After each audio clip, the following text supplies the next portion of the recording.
ہدہد کا کردار ہمیں یاد دلاتا ہے کہ پرندے بھی اللہ کے حکم سے بات کرتے ہیں، سوچتے ہیں اور اپنی ذمہ داری نبھاتے ہیں۔ ہدہد نے ملکہ بلقیس کا قصہ پہنچایا تھا، اور یوں ایک پرندہ ایک عظیم دعوت توحید کا ذریعہ بنا۔ اور یہی نہیں، قرآن مجید میں کوے کا بھی ذکر آتا ہے، جس نے قابیل کو سکھایا کہ اپنے بھائی کا جسم زمین میں کیسے دفن کرنا ہے۔ یہ سب واقعات ہمیں یہ احساس دلاتے ہیں کہ پرندے صرف قدرت کا حسین منظر نہیں، بلکہ اللہ کی نشانیوں میں سے ایک نشانی ہیں۔ دنیا بھر میں آج تقریباً 10,000 سے زائد پرندوں کی اقسام دریافت ہو چکی ہیں، اور ناظرین، حیرت کی بات یہ ہے کہ ہر پرندہ اپنی ساخت، رنگ، پرواز، آواز اور عادت میں ایک دوسرے سے مختلف ہے۔ کچھ پرندے تو ایسے ہیں جنہیں دیکھ کر انسان کی عقل دنگ رہ جاتی ہے۔ ناظرین، تمام پرندے چاہے ابابیل ہوں یا ہدہد، صرف اللہ کے حکم سے حرکت کرتے ہیں۔ وہ نہ اپنی طاقت سے اڑتے ہیں، نہ اپنی مرضی سے آتے ہیں، بلکہ اس خالق کائنات کے حکم سے ہی نمودار ہوتے ہیں جو ہر شے پر قادر ہے۔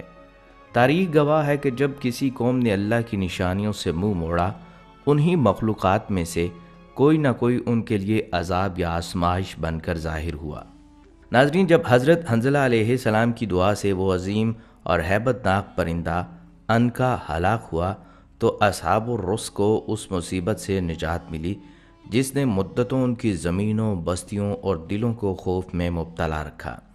مگر ناظرین، افسوس کہ جس نبی کی دعا سے انہیں اس آفت سے رہائی ملی، اس نبی کے خلاف ہی وہ لوگ بغاوت پر اتر آئے۔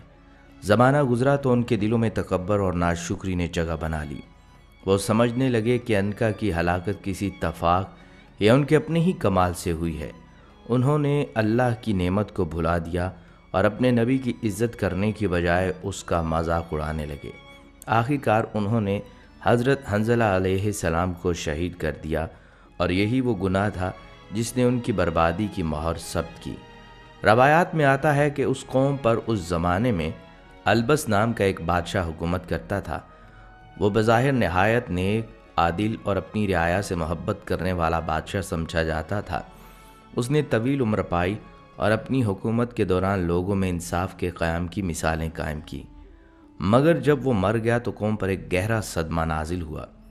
ان لوگوں نے اپنے قدیم رواج کے مطابق بادشاہ کے جسم پر ایک خاص روغن مل دیا تاکہ اس کی لاش گلنے سڑنے سے محفوظ رہے، کیونکہ ان کا یہ عقیدہ تھا کہ جو شخص ان کے درمیان معزز اور محترم ہو، اس کی لاش کبھی مٹی میں نہیں ملنی چاہیے۔ وقت گزرا، مگر بادشاہ کی موت کے بعد سلطنت میں انتشار اور بدامنی پھیل گئی۔